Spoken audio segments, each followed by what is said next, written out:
తెలుగు శ్రోతలందరికీ నమస్కారం అండి. మన అలనాటి కథలు ఎవర్ గ్రీన్ స్టోరీస్ ఛానల్కి మీ అందరికీ స్వాగతం. ఓ అమ్మలు కథ ధారావాహిక వింటున్నామండి. రచన శ్రీమతి విజయలక్ష్మి అవధానుల గారు. ఈ కథను అందరూ ఎంతో బాగా ఆదరిస్తున్నందుకు చాలా చాలా ధన్యవాదాలండి. అలాగే మంచిగా కామెంట్స్ కూడా పెడుతున్నారు. ఎంతో హాయిగా ఉందని, చాలా వినసొంపుగా వినాలని అనిపిస్తోందని, అప్పటి కాలాన్ని గురించి తెలుసుకుంటున్నామని, ఇలా నాకు కూడా చాలా సంతోషంగా ఉందండి. అలాగే యామిని అమ్మాజీ గారు పెట్టిన ఒక కామెంట్ నాకు చాలా సంతోషమైందండి.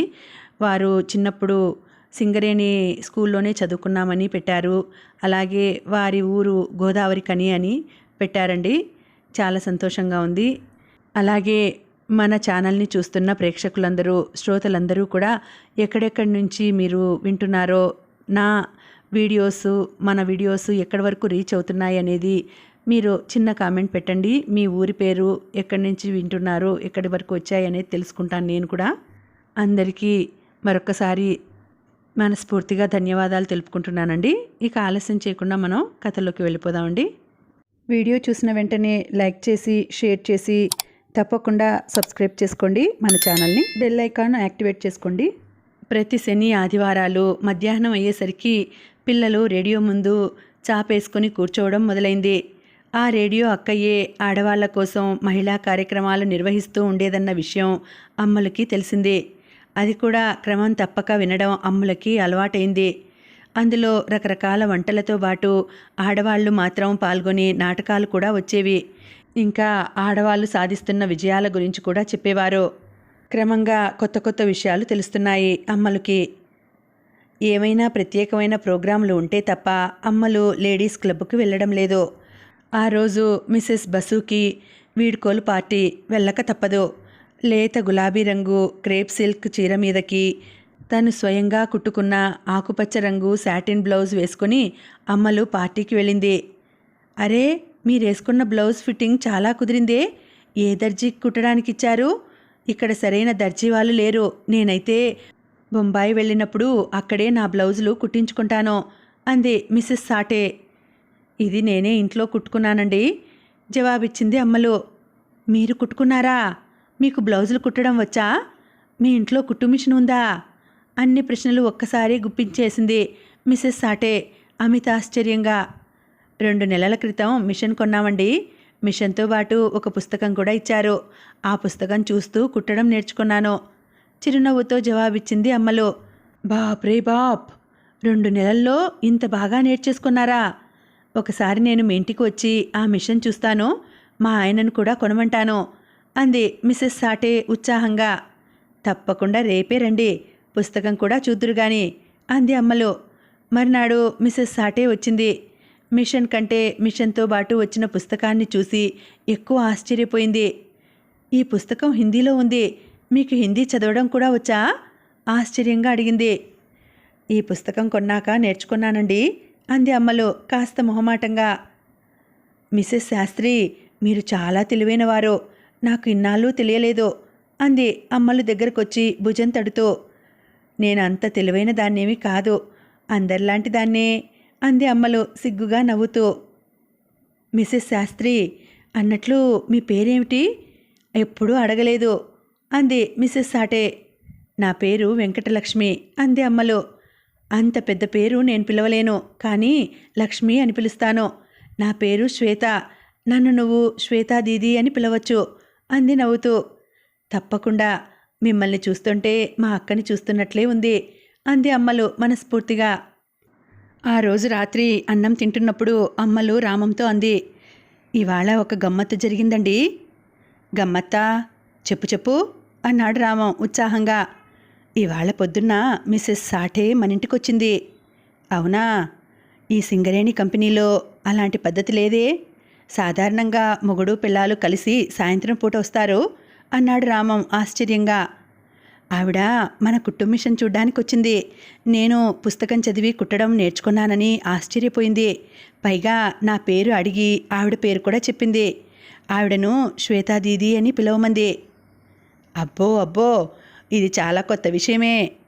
ఇక్కడ ఆవిడ నిన్ను పేరు అడిగింది కదా, నీకు దీనివల్ల ఏం తెలిసింది? ఇందులో తెలియడానికి ఏముందండి, ఆవిడకు నా పేరు తెలుసుకోవాలని బుద్ధి పుట్టి ఉంటుంది అంతే. మనం ఈ ఊరు వచ్చాక మీరిద్దరూ ఎన్నిసార్లు కలుసుకొని ఉంటారు? 9-10 సార్లు. మరి ఇన్నిసార్లుగా పుట్టని బుద్ధి ఇప్పుడెందుకు పుట్టింది? తెలియదు. ఇన్నాళ్ళు ఆవిడ నిన్ను వాళ్ళ ఆయన కంటే చిన్న ఆఫీసరు భార్యగానే చూసింది. ఈరోజు ఆవిడ నీలో ఉన్న ప్రతిభను చూసింది, నిన్నుగా చూసింది. అందుకే నీ పేరు అడిగింది. ఏమిటో తికమకగా మాట్లాడుతున్నారండి. లేదే పిల్ల, ఇందులో తికమక ఏమీ లేదు. ఇన్నాళ్ళు నీకు ఆవిడకు మధ్యనున్న లంకే మీ భర్తలే. కానీ ఇప్పుడు ఆ భర్తల లంకే తెగిపోయి మీ ఇద్దరి వ్యక్తిత్వాల మధ్య లంకె కుదిరింది. ఇది చాలా మంచి సూచన అన్నాడు రామం నవ్వుతూ. రామం చెప్పిన విషయం గురించి ఆలోచిస్తూ కూర్చుంది అమ్మలో. శ్వేత వచ్చిన 2-3 రోజుల తర్వాత మిస్సెస్ మజుందార్ కూడా వచ్చింది కుట్టు మిషన్ చూడ్డానికి. అమ్మలు పేరు అడిగి తెలుసుకొని తన పేరు అభా అని చెప్పింది. ఒకరోజు రామం కుటుంబం అంతా ఝా అన్న మేనేజర్ ఇంటికి వెళ్ళారు. రండి రండి, ఇవాళ ఇంట్లో దోశలు తయారు చేస్తున్నాను, మీరు కూడా రుచి చూడండి అంది ఆవిడ. మీకేమైనా సహాయం కావాలంటే చెప్పండి, చేస్తాను అంది అమ్మలో. సహాయం ఏమీ అక్కర్లేదు, కానీ మీరు అక్కడే వంటింట్లో కూర్చొని మాట్లాడండి చాలు అంది మిస్సెస్ ఝా. అమ్మలో ఆవిడతో పాటే వంటింట్లోకి వెళ్ళింది. ఆవిడ పోస్తున్న దోశలు చాలా మందంగా వస్తున్నాయి, పైగా ఎర్రగా కాలడం లేదు. కొన్ని పెనానికి అంటుకుపోతున్నాయి. మిస్సెస్ ఝా, మీకు అభ్యంతరం లేకపోతే నేను 2-3 పొయ్యనా అడిగింది అమ్మలు సంశయిస్తూనే. తీరా అడిగాక తప్పు మాట్లాడానా అని కాస్త మదనపడింది. కానీ ఆవిడ ఏమీ నొచ్చుకోలేదు. సరే పొయ్యండి, మీ తెలుగు వాళ్ళు దోశలు పోయడంలో సిద్ధహస్తులు కదా, చూస్తాను మీరు పోసినవి ఎలా ఉంటాయో అంది ఆవిడ నవ్వుతూ. అమ్మలు ఆవిడను పక్కకు జరగమని తాను సిగిడి ముందు కూర్చుంది. కొంచెం పిండి వేరే గిన్నెలోకి తీసి అందులో కాసిని నీళ్లు కలిపింది. పెనానికి నూనె రాసి ఎలా పొయ్యాలో ఆవిడకు చూపించింది. 1 నిమిషంలోనే కరకరలాడుతున్న పెద్ద దోశ తయారైంది. అరే, మిస్సెస్ శాస్త్రి భలే పోసారే, నాకెప్పుడూ ఇలా రావు అందావిడ మనస్ఫూర్తిగా. నాకు ఇది అలవాటు కదండి, వారానికి 2-3 రోజులు పొద్దున్న దోశలే మా పలహారం. ఇదేం కష్టం కాదు, 4-5 సార్లు పోసాక మీరు కూడా ఇలా పోసేస్తారు అంది అమ్మలో. ఆ తర్వాత ఒక్కొక్క దోశ పోస్తూ దోశలు పోయడంలో పొరపాట్లు ఎక్కడ జరుగుతాయో వాటిని ఎలా సరిదిద్దుకోవచ్చో వివరించి చెప్పింది అమ్మలో. అబ్బా, దోశలు పోయడమే కాదు, వివరించడం కూడా ఎంత బాగా చేశారు మిస్సెస్ శాస్త్రి. అన్నట్లు మీ పేరేమిటి? మిమ్మల్ని మిస్సెస్ శాస్త్రిగానే ఇన్నాళ్ళు తెలుసు నాకు. అమ్మలు తన పేరు చెప్పింది. నా పేరు శ్యామ చెప్పింది ఆవిడ. ఆ తర్వాత 4-5 రోజులకి ఒకసారి చొప్పున ఆ కాలనీలో ఉన్నవాళ్ళు అమ్మల్ని దోశలు పోయడం నేర్పమని పిలిచారు. ఇప్పుడు అమ్మల పేరు ఆ కాలనీలో అందరు ఆడవాళ్లకు దాదాపు తెలిసింది. వాళ్ల పేర్లు కూడా అమ్మలకి తెలిసాయి. అమ్మలు కొన్ని కొత్త విద్యలు నేర్చుకుంది. క్రాస్ స్టిచ్, ఊలుతో బ్యాగులల్లడం, పాతబడిన దారాల తువ్వాలు మీద సూది కిందికి రాకుండా డిజైన్లు కుట్టి బ్యాగులు తయారు చేయడం, ఇలా ఇంకెన్నో. ఈ మధ్య అమ్మలు ఒక కొత్త విషయం గమనించింది. ప్రభ వచ్చిన వెంటనే విజయ అందులో ఉన్న పిల్లల కథను అమ్మల్ని చెప్పమనకుండా తనే చదివేసుకుంటోంది. పైగా తాను చదివినది ఉత్సాహంగా తమ్ముడికి చెప్తోంది. ఏమండి, ఈ మధ్య మన విజయ తనంత తనే ప్రభలో పిల్లల కథ చదివేస్తోంది తెలుసా అంటూ అమ్మలు చెప్పింది రామానికి. నిజమా? అయితే పిల్లలకి కూడా పుస్తకాలు కొనవలసిన సమయం వచ్చిందన్నమాట. వచ్చే నెల నుండి చందమామ తెప్పిద్దాం అన్నాడు రామం. ఆ తర్వాతి నెల చందమామ పుస్తకం చూడగానే ఎగిరి గంతేసింది విజయ. నాన్నగారు, ఇది అచ్చంగా నాకేనా? అచ్చంగా నీకే తల్లి, కానీ రమేషు బొమ్మలు చూస్తానంటే ఇయ్యాలి మరి. అలాగే నాన్నగారు. మొట్టమొదటి చందమామని కనీసం 10 సార్లు చదివింది విజయ. ప్రభలో అయితే ఒక్కటే చిన్నపిల్లల కథ ఉంటుంది, చందమామలో ఎన్ని ఉన్నాయో అంటూ సంబరపడిపోతూ వాళ్ళమ్మ దగ్గర పదే చెప్పింది. ఆ తర్వాతి నుంచి చందమామ వచ్చే రోజు కోసం ఎదురు చూడడం మొదలైంది విజయలో. విజయ ఉత్సాహం చూశాక రామం బాలమిత్ర అన్న మరో పుస్తకం కూడా తెప్పించడం మొదలెట్టాడు. ఒకరోజు స్కూల్ నుంచి చాలా దిగులు మొహంతో వచ్చింది విజయ. ఏం తల్లి విజులు, ఎందుకలా ఉన్నావు? ఒంట్లో బాగలేదా అడిగింది అమ్మలు ఆప్యాయంగా. ఏమీ లేదు, బాగానే ఉంది. కొంచెం తలనొప్పిగా ఉంది అంటూ వెళ్ళి మంచం మీద పడుకుంది. పిల్లలకి కాస్తంత ఒంట్లో చికాకు చేసినా అమ్మలకి బెంగగా ఉంటుంది. విజయ నుదురు ముట్టుకొని చూసింది అమ్మలు. వేడిగా లేదు. కొంచెం వేడివేడి పాలు తాగు తల్లి, తలనొప్పి తగ్గుతుంది అంటూ అమ్మలు పాలు వేడి చేయడానికి వంటింట్లోకి వెళ్ళింది. తల్లి వెనకే వంటింట్లోకి వచ్చాడు రమేష్. అమ్మా, అక్క ఇవాళ స్కూల్ నుంచి వస్తున్నంతసేపు ఏడ్చింది తెలుసా? అలా ఏడ్చానని నీకు చెప్పొద్దు అంది అంటూ గుసగుసగా చెప్పాడు. అమ్మలో ఆందోళన ఎక్కువైంది. ఏడ్చిందా? పైగా ఏడ్చానని చెప్పొద్దుందా? ఎందుకు? అమ్మలు మనసు ఆగలేదు. విజయ పడుకున్న గదిలోకి వెళ్ళింది అమ్మలు. కళ్ళు తుడుచుకుంటూ కనిపించింది విజయ. విజయమ్మలు, ఎందుకు ఏడుస్తున్నావురా? మా తల్లివి కదూ, చెప్పమ్మా అంటూ విజయ తలను తన ఒళ్ళోకి పెట్టుకొని లాలనగా అడిగింది అమ్మలు. విజయ ఏడుపు ఆపుకోవడానికి ఇంకా ప్రయత్నించలేదు. ఇవాళ స్కూల్లో మా తెలుగు మాస్టర్ గారు నన్ను అందరి ముందు వెక్కిరించారమ్మా. క్లాస్లో అందరూ నన్ను చూసి నవ్వారు వెక్కుతూ అంది విజయ. ఎందుకురా తల్లి? నువ్వు మాస్టర్ అడిగిన ప్రశ్నలకి సరిగ్గా జవాబు చెప్పలేదా? హోంవర్క్ చేయలేదా? ఆందోళనగా అడిగింది అమ్మలు. కాదమ్మా, చదువు గురించి కాదు అంది విజయ. మరి? మాస్టర్ అన్నారు, ఏం పోరి, గాలేస్తే ఎగిరిపోయేటట్లు అంత బక్కగా ఉంటావేంది? మీ అమ్మ నీకు తిండి సరిగ్గా పెట్టదా? అయినా బాపనోళ్ళు మీ తిండి నాకు ఎరకనే కదా. ఏంది, మా ఇంటికి పంపమని మీ అమ్మకు చెప్తా, బాగా తిండి పెట్టి బలంగా చేస్తా అన్నారు. మాస్టర్ గారు అలా అనగానే క్లాస్లో వాళ్ళందరూ నా వైపు చూసి ఒకటే నవ్వు. చెప్తుంటే విజయ కళ్ళల్లోంచి మళ్ళా బొటబొట కన్నీళ్లు రాలిపోయాయి. అమ్మలు విజయ్ని గబుక్కున అక్కున చేర్చుకుంది. మరి నాకు ఈ విషయం చెప్పొద్దని రమేష్కి ఎందుకు చెప్పావు? మీ అమ్మ తిండి పెట్టదా అన్నారు కదా, అది వింటే నీకు ఏడుపు వస్తుందేమోనని. పిచ్చిపిల్ల అంటూ అమ్మలు విజయ్ని మరింత హత్తుకుంది. ఆ రోజు సాయంత్రం ప్రైవేటు మాస్టర్ రాగానే అమ్మలు ఆయన దగ్గరికి కోపంగా వెళ్ళింది. మాస్టర్ గారు, మా విజయ స్కూల్లో ఎలా చదువుతూ ఉంది? కాస్త శాంతంగా అడిగింది. విజయలక్ష్మికేమమ్మా, ఫస్టుగా చదువుతుంది. మాస్టర్లు అడిగిన వాటికి చక్కగా జవాబులు చెప్తుంది. 3 నెలలు ఆలస్యంగా స్కూల్లో చేరినా సరే అన్నీ చాలా తొందరగా నేర్చేసుకుంది అన్నాడు ఆయన నవ్వుతూ. మీకు తెలుసా మాస్టారు, ఇవాళ మీ స్కూల్లో తెలుగు మాస్టారు విజయ్ని ఎలా వెటకారం చేశాడో అంటూ ఆ రోజు విజయ్ చెప్పిన మాటలు చెప్పింది. నొచ్చుకుంటున్నట్లు చూశాడు ఆయన. నిజమా అమ్మా? ఆయనకి పిల్లలను వెటకారం చేసి ఏడిపించడం ఒక సరదా. నేనెన్నిసార్లో చెప్పి చూశానో, అయినా అలవాటు మానుకోడు. నేను హెడ్ మాస్టర్తో చెప్తాలేండి అన్నాడు కోపంగా. ఆ రోజు రాత్రి పడుకోబోయే ముందు అమ్మలు రామానికి జరిగిన విషయమంతా చెప్పింది. నాకొక విషయానికి సంతోషంగా ఉంది పిల్ల అన్నాడు రామం. ఏ విషయానికి? ఆశ్చర్యంగా అడిగింది అమ్మలు. జరిగిన విషయాన్ని నీ అంత నువ్వే సంభాళించుకున్నావు కదా, నేనొచ్చేదాకా ఆగి నా మీద బాధ్యత పెట్టేద్దాం అనుకోకుండా అన్నారు రామం. ఏమండి, ఒకటి చెప్పనా? ఇన్నాళ్ళు నేను ఎక్కువ చదువుకోలేదన్న విచారం అట్టే లేదు. కానీ ఇప్పుడు పిల్లలు పెద్దవాళ్ళయి స్కూల్కు వెళ్తున్నాక నేను చదువుకొని ఉంటే ఈ ప్రైవేటు మాస్టర్లకి బదులు నేనే చదువు చెప్పుకునేదాన్ని కదా అనిపిస్తోందండి. ఇప్పుడైనా మించిపోయిందేమీ లేదు. నువ్వు కావాలంటే ఆంధ్ర మెట్రిక్కి కట్టొచ్చు. పరీక్షలన్నీ తెలుగులోనే ఉంటాయి. పరీక్షలు కట్టే చదువులు వద్దండి. ఈ మధ్య చాలా కొత్త విషయాలు నేర్చుకుంటున్నాను. ఇంకా ఎన్నో నేర్చుకోవాలి. ఆ లెక్కలు, చరిత్ర, భూగోళం లాంటివి పరీక్షకి కట్టకుండా కూడా నేర్చుకోవచ్చు. నేను నేర్పమంటే మీరు కాదంటారా అంది అమ్మలు నవ్వుతూ. అవునులే, నువ్వన్నది నిజమే. అన్నట్లు నీకో విషయం చెప్పాలి పిల్ల. ఎలాగూ స్కూలు ప్రసక్తి వచ్చింది కాబట్టి ఇప్పుడే చెప్పేస్తాను అన్నాడు రామం. ఏమిటండి? ఏమిటి ఆ విషయం? ఆత్రంగా అడిగింది అమ్మలు. నీకు గుర్తుందా పిల్ల, మనం బెల్లంపల్లి వచ్చిన మొదటి రోజు సాయంత్రమే నేను ఆఫీస్కి వెళ్ళిపోయాను. ఎందుకు గుర్తులేదు? ఆ గెస్ట్ హౌస్లో నేను బిక్కుబిక్కుమంటూ కూర్చున్నాను. అప్పుడే మొదటిసారి ఫోన్లో మాట్లాడాను. వాహ్, ఫోన్ విషయం నువ్వు మర్చిపోలేదన్నమాట. గట్టిగా నవ్వాడు రామం. ఇంతకు అసలు విషయం ముందు చెప్పండి ఆత్రంగా అడిగింది అమ్మలు. అదే చెప్తున్నా. ఆ మొదటి రోజే మా మేనేజర్ గారు నేను ఒక సమస్యను పరిష్కరించిన విధం చూసి చాలా ఆనందపడ్డారు.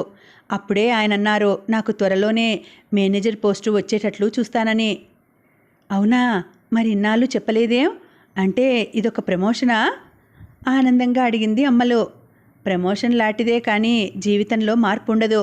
బాధ్యతలు ఎక్కువ ఉంటాయి కానీ త్వరగా ప్రమోషన్లు వస్తాయి. ఓహ్, అలాగా. అయితే నేనింకా జూనియర్ని కాబట్టి కొత్తగా తెరిచిన మైండ్లకే నన్ను మేనేజర్గా వేస్తారు. మనం వెళ్ళబోయే ఊర్లు కూడా కొత్తగా వచ్చినవే. అందువల్ల అక్కడ స్కూళ్ళు కానీ బజార్లు కానీ ఉండవు. మరి పిల్లల స్కూళ్ళు ఎలాగండి? ఆందోళనగా అడిగింది అమ్మలు. అదే చెప్పబోతున్నాను. ఇక్కడికి దగ్గరలో కాజీపేట అన్న ఊరుంది. అక్కడొక బోర్డింగ్ స్కూల్ ఉందట. ఈ సింగరేణి కంపెనీలో పనిచేసే వాళ్ళ పిల్లలు చాలామంది అక్కడ చదువుకుంటున్నారు. ఆ స్కూల్లో చదువు బాగా చెప్తారట. బోర్డింగ్ అంటే ఏమిటండి? అంటే అది క్రిస్టియన్ మిషనరీ నడిపే స్కూల్ అన్నమాట. మనం ప్రతి నెల డబ్బు కడితే పిల్లల్ని అక్కడే ఉంచుకుంటారు. భోజనం పడక అన్నీ అక్కడే అన్నమాట. ఇంకో విధంగా చెప్పాలంటే మనం మరో ఊర్లో ఏ బంధువుల ఇంట్లోనో పిల్లల్ని ఉంచి చదివించితే ఎలా ఉంటుందో అలా ఉంటుందన్నమాట. ఎటొచ్చి బంధువుల ఇంట్లోనైతే 3-4 పిల్లలుంటారు. ఈ బోర్డింగ్లో 100 మంది దాకా ఉంటారు. పిల్లలకు కావలసినవన్నీ అక్కడ వాళ్ళే చూసుకుంటారు. వింటుంటే అమ్మలు కళ్ళల్లో నీళ్లు తిరిగాయి. అంటే పిల్లల్ని ఎక్కడో మరో ఊర్లో ఉంచేయాలా? ఊహూ, నేను వాళ్ళని అలా ఉంచేసి ఉండలేనండి. పిచ్చి పిల్ల, వాళ్ళకు బాగా చదువు రావాలంటే మనం కాస్త బాధను ఓర్చుకోక తప్పదు. మరో 10 రోజుల్లో మీ చెల్లెలు పిన్ని కూతురు ఇక్కడికి వస్తున్నారు కదా. వాళ్ళు ఇక్కడ ఉన్నప్పుడు మనం ఆ కాజీపేటకి ఒకసారి వెళ్ళి అక్కడి స్కూలు బోర్డింగు ఎలా ఉన్నాయో చూసి వద్దాం. మనకు మరీ నచ్చకపోతే మరొకటి ఆలోచించవచ్చు. తెల్లవారుజామునే వెళ్తే రాత్రికల్లా మళ్ళా తిరిగి వచ్చేయవచ్చు అనునయంగా అన్నాడు రామం. కళ్ళనీళ్లతో తలూపింది అమ్మలు. మరో 10 రోజుల తర్వాత అమ్మలు చెల్లెలు వాళ్ళు వచ్చాక పిల్లల్ని వాళ్ళకు అప్పజెప్పి కాజీపేట బయలుదేరారు అమ్మలు రామం. అల్లంత దూరంలో 3 అంతస్తులలో ఉన్న పొడుగైన భవనాన్ని చూడగానే అమ్మలు కళ్ళు మెరిశాయి. అమ్మో, ఎంత పెద్ద స్కూలో అంది సంభ్రమంగా. ఫాతిమా గర్ల్స్ హై స్కూల్ అని తెలుగులోనూ ఇంగ్లీష్లోనూ కూడా బోర్డు మీద రాసి ఉంది. అరే, ఇది ఆడపిల్లల స్కూల్ కదా. మరి రమేష్ ఎక్కడ చదువుతాడు? అమ్మలు అడిగింది. ఇది ఆడపిల్లల స్కూల్ అయినా ఇక్కడ 10వ క్లాస్ దాకా మగపిల్లల్ని తీసుకుంటారు. విజయను 5లోనూ, రమేష్ను 3లోనూ, కామేష్ను 1లోనూ ఇక్కడ చేర్పిద్దాం. కామేష్ని కూడానా? ఇంకా చిన్నవాడండి. విజయ రమేష్లాగే వాడిని 3వ క్లాస్ దాకా ఇంట్లో చదివిద్దామండి గిలగిల్లాడుతూ అంది అమ్మలు. పిల్ల, వాళ్ళిద్దరి సమయంలో మనకి మరో దారి లేకపోవడం వలన ఇంట్లో చదివించాం. ఇప్పుడు అవకాశం ఉండి కూడా వీడిని అలా వదిలేస్తే అన్యాయం చేసినట్లు అవుతుంది. అయినా ముందు స్కూల్ చూద్దాం పదా అన్నాడు రామం. ఇద్దరూ స్కూల్లోకి నడిచారు. తల నుంచి కాళ్ళ దాకా తెల్లని బట్టలు వేసుకున్న సిస్టర్ వాళ్లకు అన్నీ చూపించింది. ఆకుపచ్చ తెలుపు రంగుల్లో పిల్లలు యూనిఫామ్ వేసుకుని తిరుగుతుంటే అమ్మలకి ముచ్చటగా అనిపించింది. తన పిల్లలను ఆ యూనిఫామ్లో ఊహించుకోగానే కాస్త గర్వంగా కూడా అనిపించింది. పెద్ద పెద్ద హాళ్లలో పిల్లలు పడుకోవడానికి వరుసగా మంచాలు ఉన్నాయి. చదువుకోవడానికి మరో పెద్ద హాలు, భోజనాలు చేయడానికి మరో పెద్ద హాలు. పొద్దున్న రొట్టెలు కానీ ఇడ్లీలు కానీ ఉప్మా కానీ టిఫిన్ పెడతాం. వాటితో పాటు వెన్న రాసిన బ్రెడ్ ముక్కలు 2, ఒక అరటిపండు, కాఫీ ఉంటాయి. కాఫీకి బదులు పాలు కావాలంటే అదనంగా డబ్బులు కట్టాలి. మధ్యాహ్నం అన్నం, పప్పు, కూర, పెరుగు ఉంటాయి. సాయంత్రం మిక్చర్ లాంటి ఏదో ఒక అల్పాహారంతో పాటు టీ ఉంటుంది. రాత్రి అన్నం, కూర, పెరుగు, పరమాన్నం ఉంటాయి అంటూ చెప్పింది సిస్టర్. అమ్మలకి కాస్త బెంగ తీరింది. తిండి పర్వాలేదు, బాగానే ఉంది. పళ్ళు, పాయసం కూడా ఇస్తున్నారు అనుకుంది సంతృప్తిగా. సిస్టర్ బోర్డింగ్ ఫీజు ఎంతో చెప్పింది. ఆ అంకె వినగానే అమ్మలు నోరెళ్ళబెట్టింది. పెళ్ళైన కొత్తలో రామం జీతం అంతా ఒక్కొక్కరికి కట్టాలి. ఏమండి, ఇక్కడ 3 చేర్పిస్తే బోల్డ్ డబ్బు ఖర్చయిపోతుందండి అంది ఆందోళనగా. మరేం పర్వాలేదే పిల్ల, ఇప్పుడు అంత డబ్బు పెట్టగలిగినంత స్తోమత మనకుంది. నువ్వేం దిగులు పడకు అన్నాడు రామం. సాయంత్రం బయలుదేరి రాత్రికల్లా బెల్లంపల్లి వచ్చేశారు ఇద్దరు. ఒకవైపు ఆ పెద్ద భవనాన్ని, యూనిఫామ్లో ముచ్చటగా ఉన్న పిల్లల్ని తలుచుకుంటుంటే సంతోషంగానూ, మరోవైపు అమ్మను వదిలేసి వాళ్ళు ఉండగలరో లేదోనన్న ఊహతో బెంగగానూ ప్రయాణమంతా గడిపేసింది అమ్మలు. ఆ రాత్రి కామేష్కి మెత్తగా అన్నం కలిపి పెడుతున్నప్పుడు వీడు ఇంకా తనంత తానే కలుపుకొని తినాలి కదా అన్న ఊహతో కళ్ళల్లో గిర్రున నీళ్లు తిరిగాయి అమ్మలకి. ఆ రాత్రి మాటిమాటికి కళ్ళు తుడుచుకుంటున్న అమ్మలతో రామం అనునయంగా అన్నాడు, పిల్లా, నువ్వలా బాధపడుతుంటే నాకు మరింత బాధగా ఉంటుంది. పోనీ నువ్వే చెప్పు, వాళ్ళని ఏదో ఒక చదువు చదివించేద్దామా, బోర్డింగ్లో పెట్టకుండా? అయినా ఇంకా ఆ స్కూల్లో చేర్చడానికి 6 నెలలు సమయం ఉంది. ఈలోపు వాళ్ళకి మెల్లమెల్లగా బోర్డింగ్ గురించి చెప్పి వాళ్ళని కూడా మానసికంగా సిద్ధం చేద్దాం. 1 సంవత్సరం చూద్దాం. ఒకవేళ ఆ స్కూల్లో పిల్లలు అస్సలు ఉండలేకపోతే మరో ఆలోచన చేద్దాం. రామం మాటలతో అమ్మలు కాస్త ఊరడిల్లింది. అప్పుడు వచ్చిన అమ్మలు చెల్లి సరోజ, పిన్ని కూతురు పద్మ అక్క దగ్గర 10 రోజులు ఉన్నారు. పద్మ అమ్మలు ఈడుదే. సరోజ విజయ కంటే 5 ఏళ్లు పెద్ద. ఒకరోజు సరోజ విజయ్ని అడిగింది, విజయ, నువ్వెప్పుడైనా గుజ్జనగుళ్ళు ఆడావా? గుజ్జనగుళ్ళంటే? అంటే మనమంతా మనమే పిల్లలందరం కలిసి వంటలు వండుకోవడం అన్నమాట. అంటే ఉత్తుత్తి వంటలా, నిజం వంటలా? నిజం వంటలే. మా విజయనగరంలోనైతే మేము 4-5 స్నేహితురాళ్ళం కలిసి నెలకోసారి గుజ్జనగూళ్ళు ఆడుకుంటాం తెలుసా? అమ్మో, నిజం వంటలు చేస్తారా? మా అమ్మ అయితే నన్ను సిగిడి దగ్గరికి కూడా రానియదు. అయినా అంత పెద్ద పెద్ద గిన్నెలు ఎలా దింపుతారు? అంత పెద్ద సిగిడి ఎలా వెలిగించుతారు? ఆశ్చర్యంగా అడిగింది విజయ. గుజ్జనగూళ్ళంటే సిగిడీల మీద వండుకోరే విజయ. పెరట్లో ఒక మూల కర్రల పొయ్యి వెలిగించి దాని మీద చిన్న గిన్నెలో ఉప్పు పిండో, పులగమో, పులిహోరో ఏదో ఒకటి చేసుకుని తింటారన్నమాట, వివరించింది సరోజ. అంటే పెద్దవాళ్ళు ఎవరూ లేకుండా అచ్చంగా పిల్లలేనా? అచ్చంగా పిల్లలే. వింటున్న విజయ్కి భలే సరదాగా అనిపించింది. అమ్మ దగ్గరికి పరిగెత్తుకొని వెళ్ళింది. అమ్మా, అమ్మా, సరోజ పిన్ని గుజ్జనగూళ్ళు ఆడదాం అంటోంది, ఆడుకోమా? అమ్మో, ఆ ఆటకి పొయ్యి వెలిగించాలి, నువ్వింకా చిన్నపిల్లవి. అటువంటి ఆటలు వద్దులే, కంగారుగా అంది అమ్మ. విజయ మొహం చిన్నబుచ్చుకొని ఒక మూలకెళ్ళి కూర్చుంది. అది కాదే అక్క, నేను కాస్త పెద్దదాన్నిగా, నాకు కర్రల పొయ్యి వెలిగించడం కూడా వచ్చు. పద్మక్కను కూడా దూరంగా కూర్చొని చూడమందాం, నేను విజయ రమేష్ ఆడుకుంటాం, బతిమాలింది సరోజ. అమ్మలు చాలాసేపు ఆలోచించింది. అయినా పక్కన 2 చెల్లెళ్ళు ఉంటారు, తాను కూడా వాళ్లకు తెలియకుండా కిటికీలోంచి చూస్తూ ఉండొచ్చు, ఎప్పటికైనా నేర్చుకోవాల్సిందే కదా అనుకుంది. అమ్మలు గుజ్జనగూళ్ళు ఆడుకొందుకి ఒప్పుకునేసరికి విజయ రమేష్ల ఆనందానికి హద్దే లేదు. ఒరే రమేషు, మనం అచ్చంగా మనంత మనమే వంట వండుకుంటాం తెలుసా అంది విజయ. మరి మనం బోలెడు బంగాళాదుంపల వేపుడు చేసుకోవచ్చా? ఆశగా అడిగాడు రమేషు. సరోజ పిన్నిని అడుగుదాం, ఏమంటుందో, ఆరిందాలా అంది విజయ. మర్నాడు గుజ్జనగూళ్ళకి ఏం వండుకోవాలన్న చర్చ విజయ, సరోజ, పద్మల ముందు చాలాసేపు జరిగింది. ఉప్పుడు పిండి చేసుకోవాలన్న నిర్ణయం ఆఖరికి బలపడింది. పద్మక్క, నువ్వు మాత్రం మా దగ్గరికి రాకూడదు, దూరంగా కూర్చొని చూడాలి అంతే, చెప్పేసింది సరోజ. వాళ్ళు ఉప్పు పిండి చేసుకోవడానికి చిన్న కంచు గిన్నె ఇచ్చింది అమ్మలు. పెరట్లో ఒకచోట చీపురుతో శుభ్రం చేసి అక్కడ కర్రల పొయ్యి వెలిగించారు. ఒక పెద్ద పల్లెంలో ఉప్పు పిండికి కావలసిన సామాన్లన్నీ తెచ్చుకొని పక్కన పెట్టుకున్నారు. పోపు పెట్టడం, అదే తాలింపు పెట్టడం, నీళ్లు మరుగుతున్నప్పుడు మొరం వేయడం, మొరం అంటే రవ్వ వేయడం లాంటి పనులు సరోజే చేసినా, అల్లం, పచ్చిమిరపకాయలు తరగడం, ఉప్పు పిండిని మధ్య మధ్యలో గరిటతో తిప్పడం లాంటి పనులు విజయ, రమేషు పోటీపడి మరీ చేశారు. తీరా ఉప్పు పిండి ఉడికాక మరుగుతున్న నీళ్లలో ఉప్పు వేయలేదన్న సంగతి గుర్తొచ్చింది సరోజకి. నాలుక ఖర్చుకుంది. ఒక పని చెయ్యండి, కొంచెం నీళ్లలో ఉప్పు కరగబెట్టి ఆ ఉప్పు పిండిలో కలిపేయండి అని సలహా ఇచ్చింది దూరంగా కూర్చొని చూస్తున్న పద్మ. అలాగే చేశారు. ఉప్పు పిండి ఉప్పుతో బాటు ఉడకకపోవడంతో రుచి సరిగ్గా రాలేదు. అయినా దాని రుచి చూసి మురిసిపోయారు ముగ్గురు. వేడివేడి ఉప్పు పిండిని చిన్న చిన్న ఆకుల్లో వేసి ఇంట్లో అందరికీ పంచారు. అమ్మా, నాన్నగారికి కూడా ఉంచమ్మా, ఆఫీస్ నుంచి వచ్చాక తింటారు అని ఒక చిన్న గిన్నెలో వేరేగా తీసి ఉంచింది విజయ. అబ్బా, ఎంత బాగుందో అని పెద్దవాళ్ళంటుంటే ఎగిరి గంతులేశారు విజయ, రమేషు. రాత్రి రామం అన్నం తింటున్నప్పుడు ఆ ఉప్పు పిండి వడ్డించింది అమ్మలు. అబ్బా, పిల్లలు ఎంత బాగా చేశారో అంటూ రామం ఇష్టంగా తింటుంటే విజయకి బోల్డ్ సంతోషం వేసింది.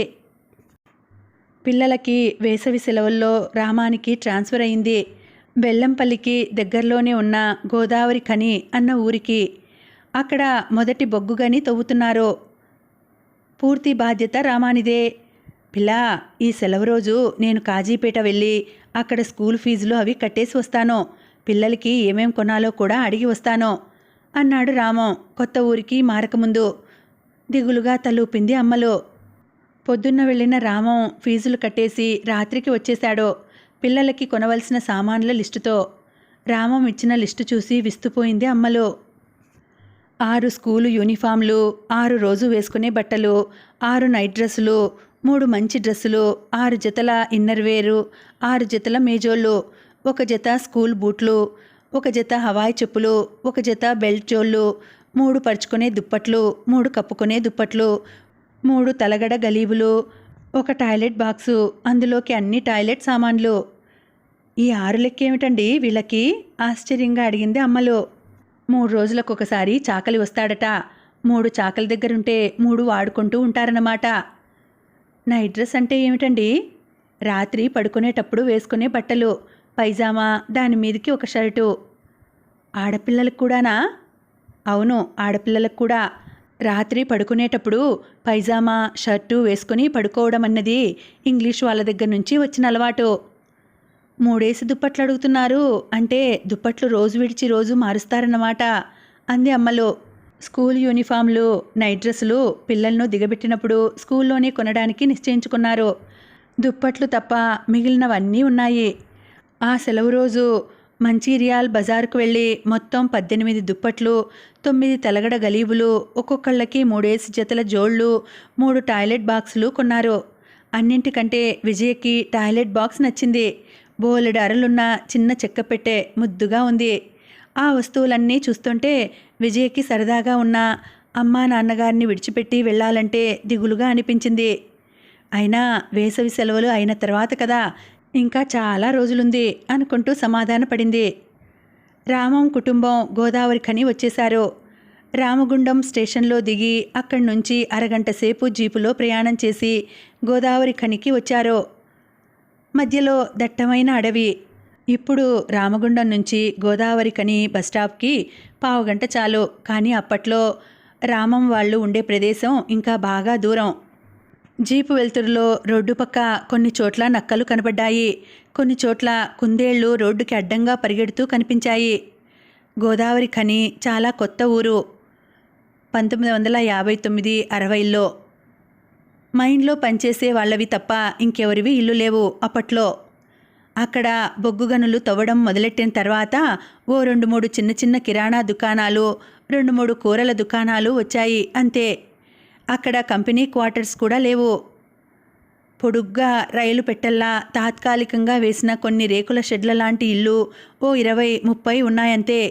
రామం అక్కడ మేనేజర్ కాబట్టి ఒక పూర్తి ఇల్లు ఇచ్చారు. మిగతా ఇళ్లల్లో ఒక్కొక్క దాంట్లోనూ ఆఫీస్లో ఉద్యోగి స్థాయిని బట్టి 2-3 కుటుంబాలు ఉంటున్నాయి. ఒకే ఒక పొడుగు వరండా, ఆ వరండాలోంచి ఒక్కొక్క గదిలోకి తలుపులు, అటువంటివి 6 గదులు. వెనకవైపు కూడా అటువంటిదే ఒక పొడగాటి వరండా. ఆ వరండాకి ఒక చివర వంటిల్లు, మరో చివర బాత్రూమ్, లాబెటరీ. గోదావరి ఖని అంటే ఏదో కొత్తగా పుట్టిన చిన్న ఊరు అనుకుంది. కానీ మరీ బొత్తిగా ఇంత ఎడారిలా ఉంటుందనుకోలేదు అమ్మలో. బెల్లంపల్లిలో ఇల్లు, అక్కడి మొక్కలు గుర్తొచ్చి దిగులేసింది. ఇక్కడ ఇంటికి కాంపౌండ్ వాల్ లేదు. పైగా నేల కూడా అంతా రాళ్ల నేల. అవి తాత్కాలిక నివాసాలు కాబట్టి ఇంట్లో నేల మీద కూడా బండరాళ్ల పలకలు పరిచారు. ఏమిటి పిల్ల అలా ఉన్నావు? ఇల్లు నచ్చలేదు కదూ? నవ్వుతూ అడిగాడు రామం. నచ్చకపోవడం కాదండి, ఇంతకంటే తక్కువ సదుపాయాలున్న ఇళ్లలో ఉండి వచ్చాం. కానీ ఎప్పుడో మీరు చెప్పినట్లు మనుషులు సుఖానికి అలవాటు పడినంత వేగంగా కష్టానికి అలవాటు పడరేమో. మొక్కలు వేసుకుందుకి అస్సలు వీలు పడలేదు కదా అని విచారంగా ఉంది అంది అమ్మలో. ఇక్కడికి కొంత దూరంలో కంపెనీ క్వార్టర్లు కడుతున్నారులే. బహుశా 5-6 నెలల్లో పూర్తవుతాయేమో. కట్టడం అయిన వెంటనే ముందు మనకే ఇస్తారు. అది కాదండి, మరో 2 నెలల్లో పిల్లలు కూడా వెళ్ళిపోతారు. నేనొక్కదాన్ని ఈ ఎడారి లాంటి ఊళ్ళో ఎలా ఉంటానో అని భయంగా ఉంది. ఒక పని చేద్దామా? మీ తమ్ముడు గోపాలాన్ని ఇక్కడికి పిలిపించుకుందామా? ఇక్కడ తనని చదివించను వచ్చు, నీకు ఒకరు తోడుగా ఉన్నట్లు ఉంటుంది అన్నాడు రామం. అమ్మలకి ఏడాది క్రితం పోయిన తల్లి గుర్తొచ్చి కళ్ళల్లో నీళ్లు తిరిగాయి. తల్లి పోయినప్పుడు, తను విజయనగరం వెళ్ళినప్పుడు తన తండ్రి కళ్ళల్లో నీరు పెట్టుకుంటూ, అందరికంటే నాకు ఈ గోపాలం గురించే బెంగగా ఉందమ్మా అమ్మలు. వీడుత్త అమ్మ కూచి ఎలా బతుకుతాడో ఏమిటో అనడం గుర్తొచ్చింది. మామయ్య గారు, గోపాలం చాలా తెలివైనవాడు. మీకు అభ్యంతరం లేకపోతే తనను మా దగ్గర పెట్టుకొని నేను చదివిన మైనింగ్ చదువులు చదివించుతాం అన్నాడు రామం. అప్పుడు, మీరంత మాట అన్నారు, అది చాలు అల్లుడు గారు. అయినా వాడిది ఇంకా ఇంటర్ పూర్తి అవ్వాలి కదా, అదయ్యాక చూద్దాంలేండి అన్నాడు కామేశ్వరి శాస్త్రి. అవన్నీ గుర్తొచ్చాయి అమ్మలకి. ఏమండి, వాడు అంత పెద్ద చదువులు చదవగలడా అనుమానంగా అడిగింది అమ్మలు. చదవగలడు పిల్ల, అయినా నేను ఉన్నాను కదా, నేను చదువు చెప్తూ ఉంటాను. ఒకవేళ చదవలేకపోతే మరో చదువులో పెట్టవచ్చు అన్నాడు రామం. తమ్ముడు వచ్చి ఇంట్లో ఉంటాడు అనుకోగానే మనసుకి కాస్త ఊరట అనిపించింది అమ్మలకి.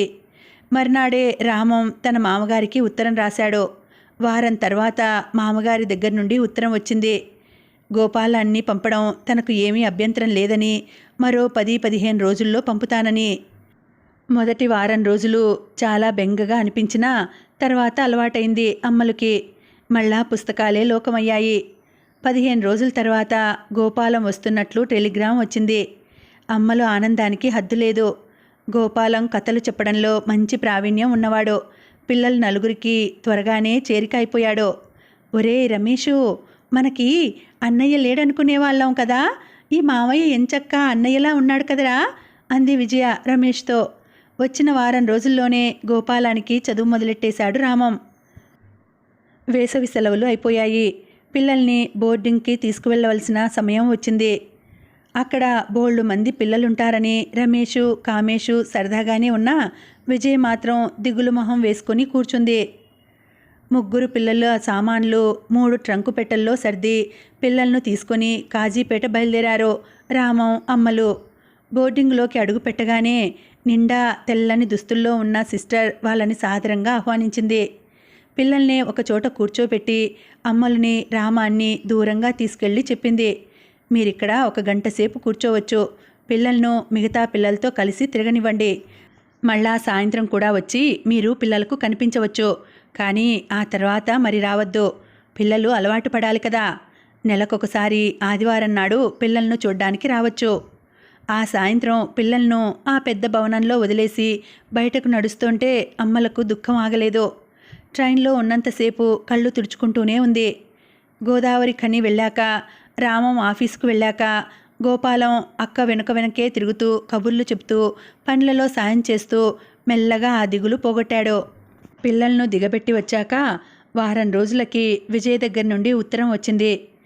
అమ్మకు, నాన్నగారికి నమస్కరించి వ్రాయినది. ఇక్కడ బోర్డింగ్లో మమ్మల్ని బాగా చూసుకుంటున్నారు. ఇక్కడ సిస్టర్లు కూడా మంచివాళ్ళు. ఇక్కడ తిండి చాలా బాగుంది. మేం బాగా చదువుకుంటున్నాం. ఇట్లు విజయ. ఆ ఉత్తరాన్ని పదే పదే చదువుకుంది అమ్మలు. అమ్మయ్య, పిల్లలు సంతోషంగా ఉన్నారు, అది చాలు అనుకుంది నిశ్చింతగా నిట్టూరుస్తూ. ఇంకా ఉందండి, కథ కొనసాగుతుంది. మళ్ళీ వచ్చే వీడియోలో కలుసుకుంటాను. అంతవరకు సెలవు. నమస్తే.